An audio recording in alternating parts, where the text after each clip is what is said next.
4,000 feet above the steaming jungles of Burma. The air is thin, cold, and smells of burning oil and cordite. A man is hanging suspended in the vast emptiness, dangling from a canopy of white silk. He is utterly alone. He is utterly defenseless, or so it seems. Second Lieutenant Owen Baggett is swinging like a pendulum in the sky. Around him, the remnants of his B-24 Liberator are raining down in burning chunks of aluminum and steel. He is wounded. His arm is bleeding. The adrenaline is pumping so hard through his veins that time seems to have slowed to a crawl. But the horror isn't over. The roar of an engine cuts through the wind. It's not a friendly sound. It is the high-pitched, angry whine of a Japanese Mitsubishi Zero. The fighter plane banks around. The pilot of that Steel Shark isn't satisfied with having destroyed the bomber. He wants to finish the job. He wants to wipe out the survivors floating helplessly in their chutes. This was the brutal reality of the air war in the Pacific, a place where chivalry had died long ago. Baggett sees the nose of the Zero turn towards him. He sees the prop blurring. He knows that in seconds, 20mm cannons and machine guns will turn him into mist. He has no parachute to deploy. He's already using it. He has no cover. He has no radio. But he has something else. Something heavy, cold, and forged from American steel strapped to his hip. A weapon that was never designed to fight an airplane. A weapon that was designed for the trenches, for the mud, for close quarters combat. Baggett does the only thing a man can do when death is staring him in the face. He reaches for his holster.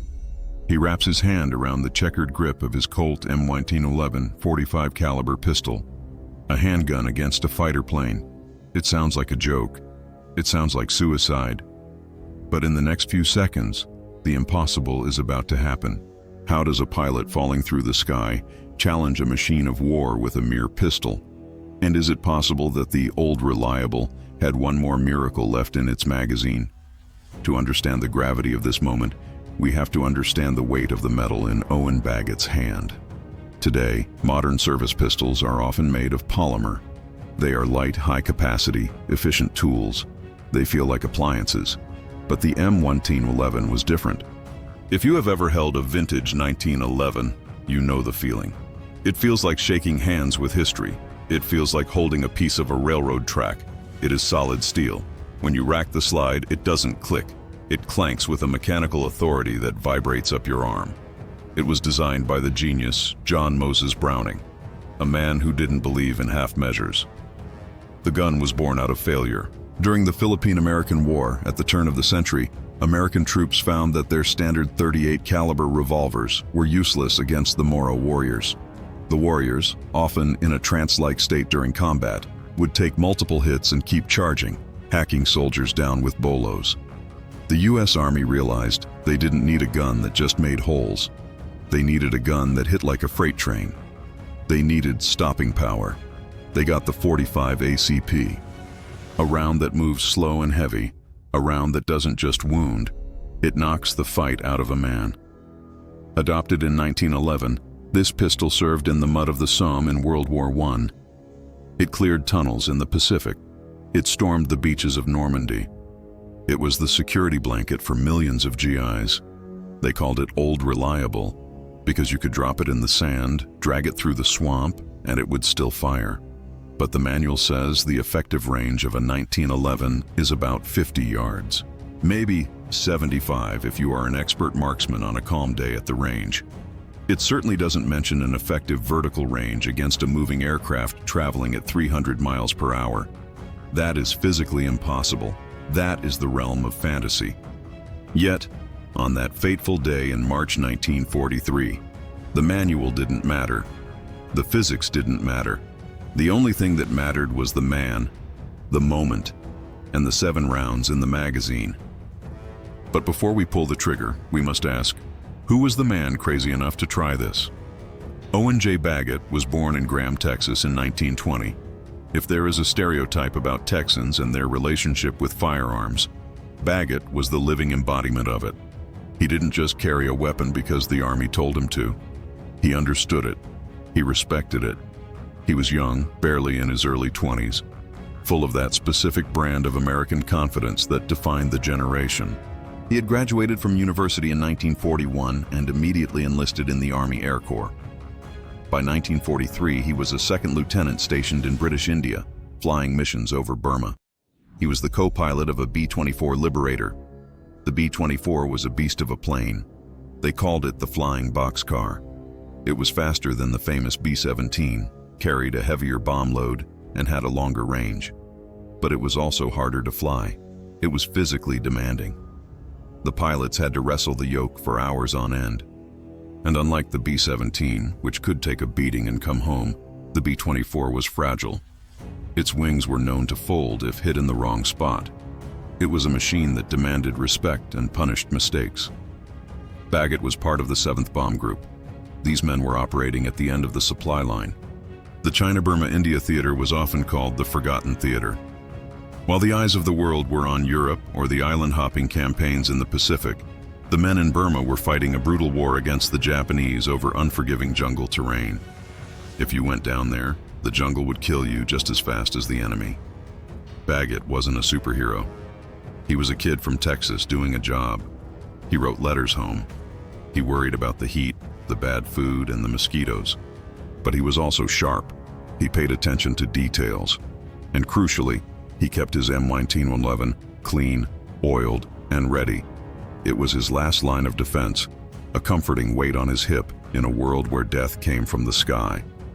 On the morning of March 31st, 1943, Bagot and his crew climbed into their B-24. The mission was to destroy a bridge at Pienmana. It was a strategic target, vital for the Japanese supply lines. It was supposed to be a standard run. Drop the payload, turn around, and get back in time for chow. But in war, standard is just a word used to describe the calm before the storm. How quickly can a routine mission turn into a fight for survival? Let's visualize the inside of that B-24 Liberator hours before the incident. The noise is deafening. 4 massive Pratt & Whitney engines are roaring, vibrating the entire airframe. The crew talks over the intercom, their voices tinny and distorted. It's a world of organized chaos. The gunners are scanning the horizon, eyes squinting against the harsh tropical sun. The bombardier is checking his sights. Bagot, in the co-pilot seat, is monitoring the gauges. Oil pressure, fuel mix, altitude. It's a rhythmic, technical dance. At 20,000 feet, the temperature drops dramatically. It's freezing inside the unpressurized fuselage. The men are wearing heavy flight jackets, oxygen masks clamped to their faces. They are breathing life from bottles. Without that oxygen, hypoxia sets in within minutes, a euphoric drowsiness followed by death. This was their status quo, a fragile bubble of technology moving through a hostile sky. They trusted the aluminum skin of the plane to protect them. They trusted the formation, the combat box, where the overlapping fields of fire from the machine guns were supposed to keep the enemy fighters at bay. There is a sense of invincibility when you are in a heavy bomber. You are in a fortress. You look down at the jungle miles below and feel detached from the earth. You feel powerful, but that power is an illusion. All it takes is a spark. All it takes is one piece of hot shrapnel finding a fuel line or an oxygen tank. The 7th Bomb Group had been hitting Japanese targets hard. They knew the enemy was getting desperate. The Japanese pilots in this sector were flying the Nakajima Ki-43 Oscar and the infamous Zero. These planes were paper-thin, lacking armor, but they were incredibly agile. They could dance around the heavy American bombers like wasps stinging a bear. As Bagot's formation approached the bridge at Pienmana, the sky was clear. The target was in sight. The bombardier opened the bay doors, the familiar whistle of bombs dropping, explosions below. The bridge was hit. Success. But the celebration lasted only seconds, because suddenly the intercom screamed with the warning every bomber crew dreads. Fighters, 12 o'clock high. Is there any sound more terrifying than the sudden realization that the hunters have become the hunted? The attack was ferocious. A squadron of Japanese Zeros dropped out of the sun, their cannons blazing. The B-24s opened up with their .50 caliber machine guns, the air filling with tracers. It was a chaotic furball of noise and fire. Bagot's plane took a direct hit. The rounds didn't just punch holes in the fuselage, they hit the oxygen bottles. In an instant, the B-24 transformed from a flying fortress into a flying bomb. The explosion was devastating. Fire ripped through the cockpit. The scream of the engines was drowned out by the roar of the flames. The structural integrity of the plane failed. The B-24 began to disintegrate in midair. This is the technical reality of war that no manual can prepare you for. You go from flying a complex machine to falling through the air in the blink of an eye. The crew didn't have time to run checklists. They didn't have time to say goodbye. It was pure instinct. Get out. Get out now. Baggett scrambled out of the burning cockpit. The G-forces were tearing at him. He tumbled into the void. He pulled the ripcord. The jolt of the parachute opening knocked the wind out of him, but the silk canopy blossomed above. He was alive. He looked around. Other chutes were opening. His crewmates, they had made it out. For a brief second, there was relief. They were floating down towards the jungle. If they could just land, maybe they could evade capture. Maybe the resistance would find them. But the Japanese pilots weren't done. This brings us to the dark contrast between the gentleman's war and reality. The unwritten rules of aerial combat, and indeed international law, suggested that you do not shoot pilots who have bailed out. They are no longer combatants. They are shipwrecked survivors in the sky. To shoot them is murder. But the Pacific Theater was a war of annihilation. The Japanese pilots circled back. They slowed their planes down. They lined up the helpless Americans hanging in their chutes. Baggett watched in horror as the Zeros began to strafe his friends. He saw the tracers cut through the air. He saw the bodies of his crewmates jerk violently as the bullets struck them. He saw the silk of their parachutes shredded, sending them plummeting to their deaths. The pilot of the lead Zero turned his attention to Baggett. Owen Baggett realized he was next. He was a sitting duck in a shooting gallery. There was nowhere to hide in the open sky. What goes through a man's mind when he realizes he is being hunted for sport? Baggett knew he couldn't outrun a bullet. He couldn't maneuver his parachute fast enough to dodge a plane. He had to use his brain. He went limp in his harness. He let his head loll back. He let his arms dangle by his sides. He played dead. It was a desperate gamble. He hoped the Japanese pilot would think he had already been hit, or that the lack of oxygen had killed him. The Zero approached. The engine roar grew louder. Baggett kept his eyes slit open just a fraction. He watched the plane coming closer. The pilot was cautious. He slowed the Zero down to near stall speed. He wanted to confirm the kill. He wanted to see the dead American up close. This was the Japanese pilot's mistake. It was an act of arrogance. He was so sure of his dominance, so sure that the man in the chute was harmless, that he did something tactical doctrine forbids. He got too close, and he opened the canopy. Maybe he wanted to get a better look. Maybe he wanted to yell something. Maybe the tropical heat at lower altitude forced him to slide the glass back. Whatever the reason, the Zero pulled up alongside Baggett. The nose pitched up to maintain lift at slow speed. Baggett saw the pilot's face. He saw the leather helmet. He saw the goggles. The plane was mere feet away, spiraling around the parachutist.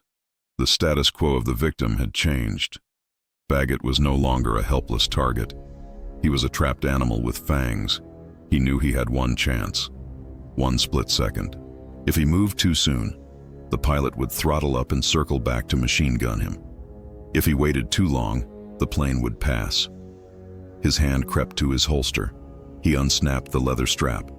The grip of the 1911 was slick with sweat. He visualized the mechanism, the slide, the hammer, the pin. He wasn't an aerial gunner. He was a kid from Texas with a .45. But in that moment, the pilot of the Zero had unknowingly entered the one place where the M1911 reigns supreme: close range. Baggett took a breath. He stopped playing dead. Can a handgun really take down a warplane, or is this just the desperate fantasy of a dying man? The moment happened in a blur, yet it was etched into history with crystalline clarity. As the Zero stalled slightly to get alongside him, Owen Baggett snapped into action. He drew the Colt 1911. He didn't fire wildly. He didn't panic. He extended his arm, fighting the wind resistance, fighting the oscillation of the parachute. He leveled the iron sights on the open cockpit of the Zero. Bang! The heavy slide kicked back. The casing ejected, spinning into the abyss. Bang! Bang! Bang! 4 shots. That was it. The recoil of the .45 is significant. Hanging in a harness, every shot pushed Baggett backward, spinning him slightly. But he saw the impacts. He wasn't aiming at the engine. He wasn't aiming at the fuselage. He was aiming at the man. The Zero, which had been nose high, suddenly stalled completely. The engine didn't explode.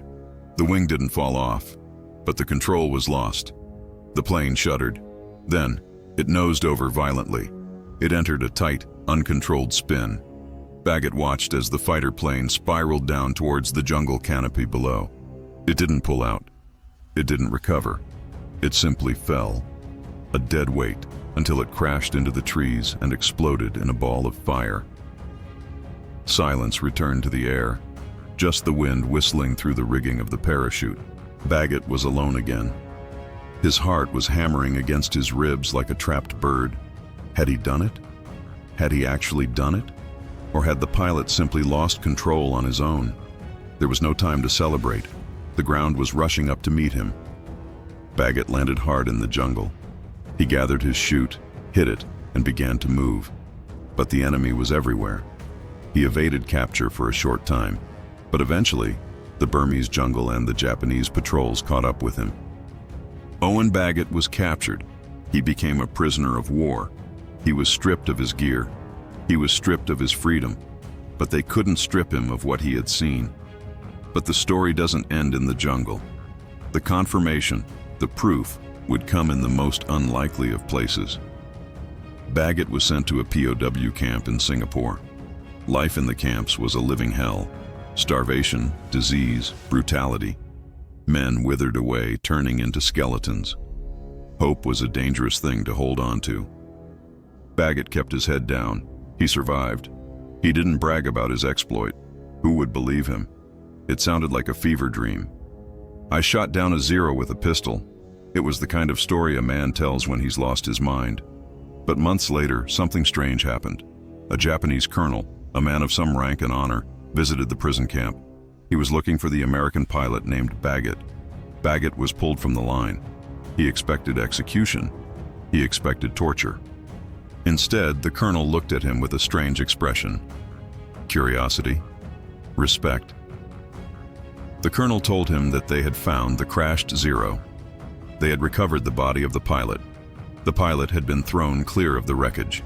He had a single bullet wound in the head. The caliber, .45.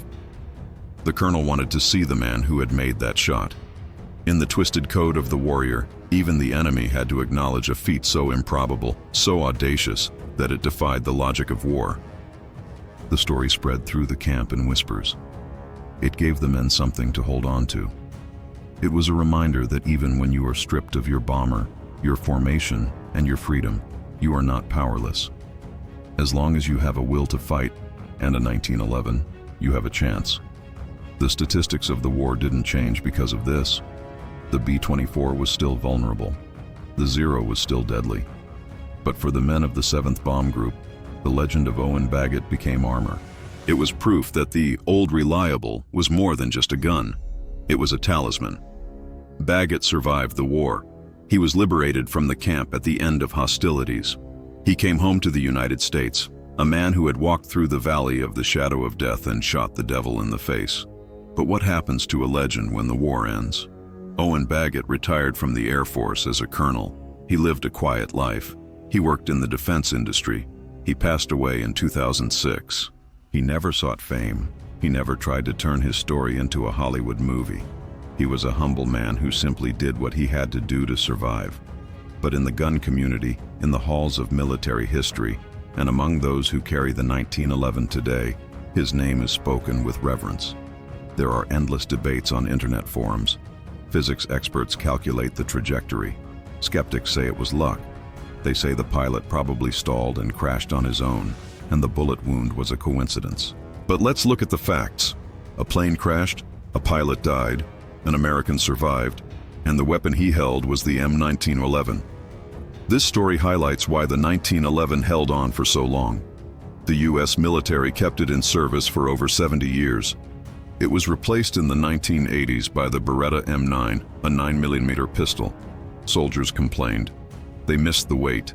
They missed the stopping power. They missed the feeling that they were holding a weapon that could, if the stars aligned, take down a dragon. Recently, the US Marines brought the 1911 back into service for special units. Why? Because when you are in the worst situation of your life, you don't want a calculator. You don't want a piece of plastic. You want a chunk of steel that works. Owen Baggett's story is the ultimate testament to that philosophy. It is the extreme edge of what is possible. It reminds us that technology changes, planes get faster, missiles get smarter, but the heart of the warrior remains the same, and sometimes the oldest tools are the best tools. Imagine Owen Baggett in his later years, sitting on his porch in Texas.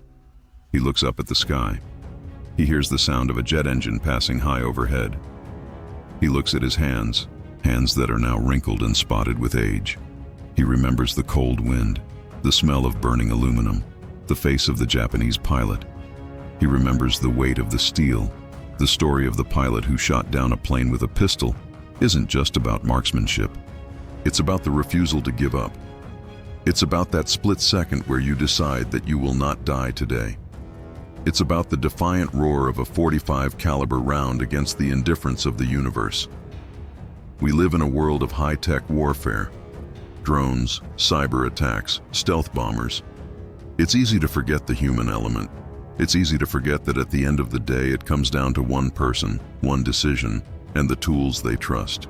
Owen Baggett is gone, but the echo of those 4 shots still rings out. It reminds us that the underdog still has a bite. It reminds us that as long as you have 1 round left, you are never truly out of the fight. What about you? Do you believe in the old reliable? Do you think modern polymer pistols could have the same soul, the same history, as the steel of a 1911? Or maybe you have a story from your grandfather, a piece of history passed down about a moment where all seemed lost and a simple tool saved the day. I want to hear your thoughts. Leave a comment below. Tell me if you think Baggett's shot was skill, luck, or divine intervention. And if you enjoyed this journey into the impossible history of war, make sure to hit that like button and subscribe. We have many more stories of courage, steel, and fire to tell. Until next time, keep your powder dry.